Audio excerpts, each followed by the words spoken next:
Hello everyone. आज मैं आपको लेकर चलने वाला हूँ एक बहुत ही सुंदर देश की यात्रा पे, जो कि सुंदर होने के साथ साथ भारत का पड़ोसी भी है और जिसका हमारा साथ मॉडर्न दुनिया की शुरुआत से काफ़ी पहले से है।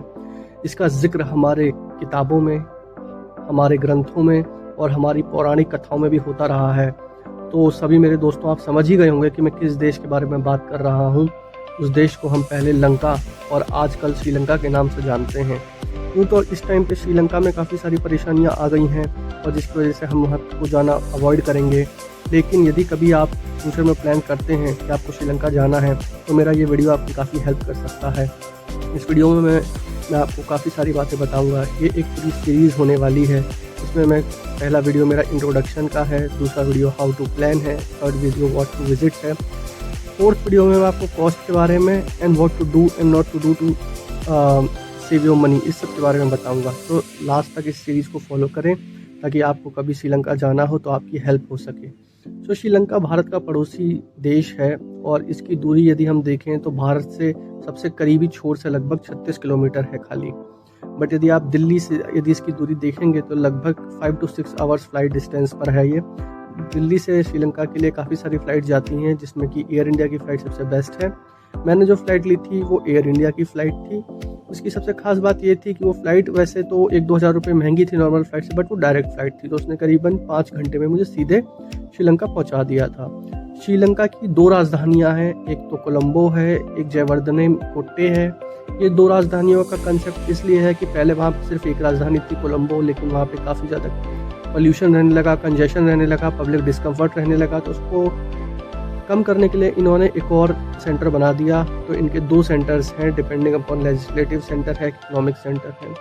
तीसरी इंपॉर्टेंट बात कि वहाँ पे कौन सा धर्म फॉलो होता है। तो दोस्तों, आपको बड़ा ही ताज्जुब होगा कि हम हर टाइम श्रीलंका के बारे में बात करते हैं, लेकिन आपको श्रीलंका के लोग इतने प्री ऑक्यूपाइड नहीं दिखेंगे रावण से जितने कि हम लोग हैं। वहाँ पे इतनी बातें नहीं होती हैं रामायण के बारे में। और आजकल तो वहाँ 95% लोग बुद्ध धर्म का अनुसरण करते हैं, बचे कुछ परसेंट लोग इस्लाम धर्म को और 1% से भी कम लोग बाकी धर्मों को फॉलो करते हैं। तो काफ़ी ज़्यादा लोग वहाँ पर इस टाइम पे बौद्ध धर्म को फॉलो कर रहे हैं। उसके बाद यदि हम बात करें कि श्रीलंका जाएं तो उसके लिए आपको क्या वीज़ा की ज़रूरत होगी या नहीं होगी। तो दोस्तों, वीज़ा के हिसाब से कई तरह के कंट्रीज़ होते हैं। एक जो आपको फ्री वीज़ा होता है इंडियंस के लिए कि वहाँ पे जाने के लिए आपको कोई वीज़ा नहीं चाहिए, जैसे कि नेपाल हो गया, भूटान हो गया। दूसरा होता है कि यदि आपको वीज़ा तो चाहिए बट क्या वो वीज़ा आपको बिना एम्बेसी जाए मिल सकता है कि नहीं। तो इस केस में होता है visa on arrival and e visa, ये सेकंड क्लास हो जाती है। और थर्ड में होता है कि फुल फ्लेजेड आपको एम्बेसी जाना पड़ेगा और सारा पेपर वर्क करना पड़ेगा, जैसे कि फॉर एग्जांपल यूएसए जाने के लिए।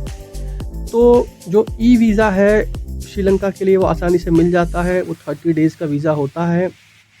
यदि आप श्रीलंका जा रहे हैं तो वहाँ पे जाने के लिए करीबन 2200 रुपये आपको फ़ीस भरनी है इनकी ऑफिशियल वेबसाइट पे, जिसका लिंक मैंने डिस्क्रिप्शन में डाल दिया है।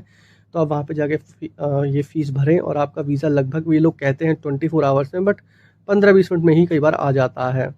फिर यदि श्रीलंका की यदि बात करें तो आपको क्यों जाना चाहिए वहाँ पे। देखिए, यदि हम इस क्राइसिस को छोड़ दें तो श्रीलंका बहुत ही सुंदर देश है और वहाँ की प्राकृतिक सुंदरता बहुत अच्छी है। वहाँ का जो नेचुरल वेजिटेशन है बहुत ही अच्छा है और वहाँ का वो काफ़ी हद तक इंडिया के सदर्न स्टेट्स जैसे कि केरला से मैच करता है। और वहाँ पे जाने का बेस्ट सीज़न कौन सा है, तो देखिए श्रीलंका जाने का जो सबसे बेस्ट सीज़न मैं आपको एडवाइस करूँगा वो है विंटर सीज़न, क्योंकि गर्मियों के दिनों में वहाँ पे काफ़ी ज़्यादा गर्मी पड़ती है, जो कि आपको अच्छा नहीं लगेगा घूमने में। और बारिशों के टाइम पे वहाँ पे काफ़ी हैवी टॉरेंशियल रेनफॉल्स होते हैं।